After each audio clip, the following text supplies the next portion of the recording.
आपका स्वागत करता हूं अपने YouTube चैनल में। आज हम आपको बताएंगे पृथ्वी की गतियां।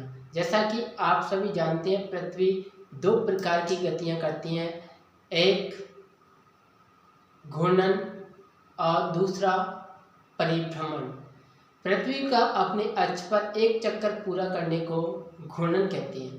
पृथ्वी अपने अक्ष पर, अपने अक्ष मतलब अपने अक्ष पर, जैसे कि आप इस इमेज में देख पा रहे होंगे कि पृथ्वी अपने अक्ष पर किस प्रकार से रोटेट कर रही है। पृथ्वी का अपने अक्ष पर ही इस प्रकार का घूर्णन करना क्या कहलाता है? पृथ्वी का घूर्णन कहलाता है। इसे ही हम एक दिन कहते हैं। ठीक है, पृथ्वी अपने अक्ष पर 23.5 डिग्री झुकी हुई है। ठीक है, इसी झुकाव के कारण हम आगे जानेंगे कि ऋतु परिवर्तन होता है। जैसा कि आप देख रहे हैं, पृथ्वी सूर्य से प्रकाश प्राप्त करती है। क्योंकि जिस भाग पर सूर्य का प्रकाश पड़ता है उस भाग पर दिन, तथा जिस भाग पर सूर्य का प्रकाश नहीं पड़ता उस भाग पर हमें अंधेरा देखने को मिलता है। ठीक है, इसी के कारण हमें क्या होती हुई दिखाई देती है? दिन रात। जैसा कि आप देख रहे हैं, पृथ्वी अपने अक्ष पर निरंतर घूम रही है। इसे ही क्या कहते हैं? घूर्णन। जो दिन और रात को विभाजित करती है उसे हम प्रदीप्ति वृत्त कहते हैं। ठीक है, पृथ्वी अपने अक्ष पर एक चक्कर पूरा करने में आप सभी जानते हैं कि 24 घंटे का समय लेती है। इसे ही पृथ्वी का एक दिन या पृथ्वी की इस गति को दैनिक गति कहते हैं।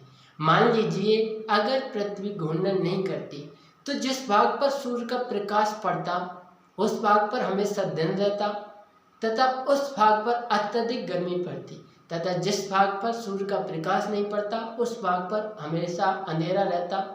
ठीक है, अब हम जानते हैं पृथ्वी की दूसरी गति, जिसे कहते हैं परिक्रमण या परिक्रमण गति।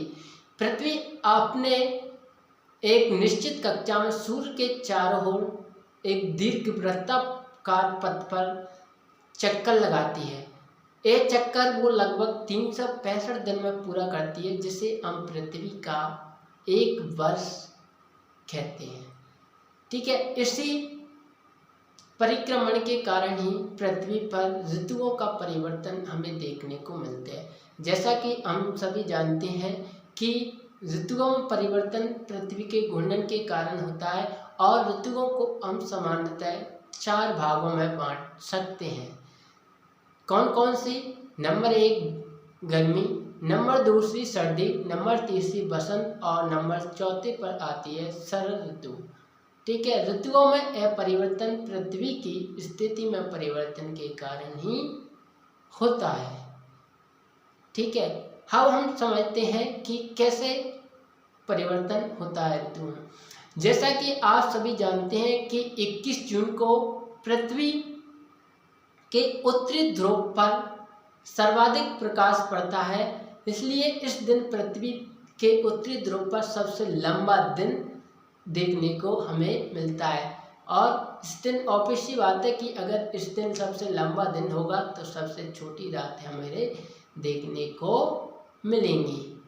ठीक है, ठीक इसके विपरीत अगर हम बात करें तो इसे हम उत्तरायण भी कहते हैं। इसके विपरीत हम बात करते हैं तो 22 दिसंबर को दक्षिणी ध्रुव पर सबसे ज़्यादा प्रकाश पड़ता है, इसलिए इस दिन 22 दिसंबर को क्या होता है?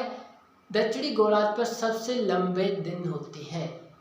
ठीक है, इस दिन सबसे लंबे दिन होती हैं कहाँ? दक्षिणी गोलार्ध पर, और सबसे छोटी रातें होती हैं। इस अवस्था को हम दक्षिण आयनात भी कहते हैं।